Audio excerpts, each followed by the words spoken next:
Hello everyone, कैसे हैं आप सभी लोग। उम्मीद करता हूँ खैरियत से होंगे। दोस्तों, आज हम बात करेंगे अभी एनसीआईएसएम की तरफ से कल यानी 13 फरवरी को एक नोटिस जारी किया गया, जिसमें उन्होंने कहा कि जो असिस्टेंट टीचर या लेक्चरर के लिए जो मैक्सिमम एज हुआ करती थी अभी तक, वो 45 साल हुआ करती थी। तो उसकी वजह से बहुत सारे एलिजिबल कैंडिडेट होते थे जिनको जॉब उसमें नहीं मिल पाती थी, एलिजिबल नहीं हो पाते थे। तो 31 जनवरी 2025 को बैठक हुई, जिसमें यह फैसला लिया गया कि अभी तक अस्थायी रूप से मैक्सिमम एज जो है 55 कर दी जा रही है। तो आइए इस नोटिस को हम विस्तार से समझ लेते हैं। ये जो नोटिस है, to all head of institution and teaching faculties of आसूस कॉलेज, मतलब आयुर्वेदा, सिद्धा, यूनानी एंड सोबा रिग्बा, सभी कॉलेजेस को भेजा गया है। सब्जेक्ट क्या था? Relaxation in maximum age limit as mentioned in MSc 2022। जो 2022 का मेमोरेंडम था उसमें ये नियम था कि मैक्सिमम एज जो थी 45 थी। ठीक है दोस्तों। Being eligible for the post of assistant professor in ASU SR college regarding. ठीक है। तो इसमें क्या कहा गया है ये पढ़ लेते हैं। Sir madam, with reference to the subject mentioned above, I am to inform you that the maximum age limit for being eligible for the post of assistant professor is 45 years as per regulation 17B third for MSc 2022 Ayurveda and 16B third for both MSc 2022 यूनानी and सिद्धा regulation. मतलब अभी तक ये नियम था, 2022 तक के नियम के अकॉर्डिंग जो नियम बने थे, तो उसमें जो मैक्सिमम एज ली जा रही थी असिस्टेंट प्रोफेसर के लिए वो 45 थी। ठीक है। तो होता ये था, बहुत सारे लोग क्या होते हैं, कैंडिडेट मतलब लेट में पीजी करते हैं। ठीक है। तो उन लोगों का लेट में पीजी हुआ, तो वो अभी जो वैकेंसी आई थी असिस्टेंट प्रोफेसर के लिए, उसके लिए वो योग्य तो थे लेकिन एलिजिबल नहीं हो पाए क्योंकि मैक्सिमम एज 45 थी।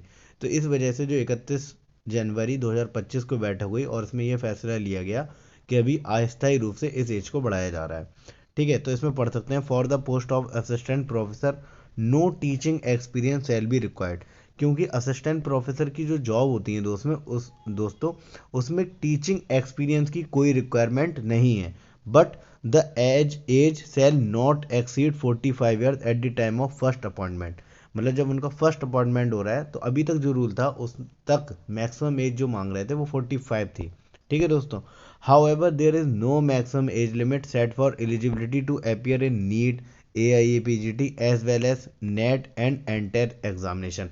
कहने का इन्होंने एक रीज़न ये दिया कि जो नीट का एग्ज़ाम होता है, जिसमें एडमिशन लेने के लिए बीएमएस में लेना हो, चाहे किसी भी आयुष कॉलेज में एडमिशन लेना हो या एमबीबीएस बीडीएस में, तो जब नीट में कोई मतलब एज का क्राइटेरिया नहीं है कि कितनी भी एज वाला नीट का एग्ज़ाम दे सकता है, और AIAPGT का एग्ज़ाम होता है उसमें भी कोई एज लिमिट का क्राइटेरिया नहीं है, या जो नेट का एग्ज़ाम है और एनटेट का एग्ज़ामिनेशन है, जब यहाँ पर कोई एज का क्राइटेरिया नहीं है तो इसमें क्यों रखा जा रहा है। तो एक इनका जेन्युइन रीज़न था। जाहिर सी बात है, अब किसी बंदे ने लेट एमडी किया तो उसकी एज तो बढ़ जाएगी, तो वो अब मान लो असिस्टेंट प्रोफेसर की एलिजिबल नहीं हो पाता। क्यों? क्योंकि उसकी एज ज़्यादा हो जाती। तो इस वजह से बहुत ही अच्छा फैसला हुआ है ये। तो इन view of the above the matter was placed in the 1118 meeting हुई थी, 118वीं मीटिंग हुई थी 31 जनवरी 2025 को। तो उसमें यह फैसला ले लिया गया कि सभी कॉलेज आयुर्वेदा, सिद्धा, यूनानी, ठीक है, इसमें जो है एज को बढ़ा दिया गया, 55 कर दिया गया। ठीक है दोस्तों।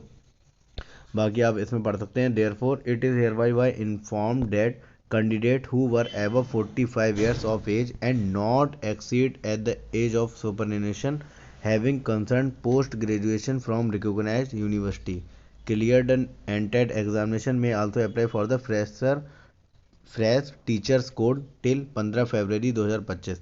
मतलब ये है, जो बहुत सारे कैंडिडेट अभी एलिजिबल नहीं थे तो इसको 15 फरवरी तक डेट है और इसके लिए वो अप्लाई कर सकते हैं। Completion of the visitation process of the academic season 2025 और 26। तो इसमें वो टीचर कोड के लिए अप्लाई कर सकते हैं। तो जो कैंडिडेट भी एलिजिबल नहीं हो पाए थे तो उनके लिए बहुत ही सुनहरा मौका है, वो इसके लिए दोबारा अप्लाई कर दें, उनके लिए एक टीचर कोड मिल जाएगा और वो असिस्टेंट प्रोफेसर के लिए एलिजिबल हो जाएंगे। अगर वीडियो और इन्फॉर्मेशन आपको अच्छी लगी हो तो लाइक एंड शेयर ज़रूर करें। जुड़े रहिए आयुष अपडेट के साथ। थैंक यू दोस्तों।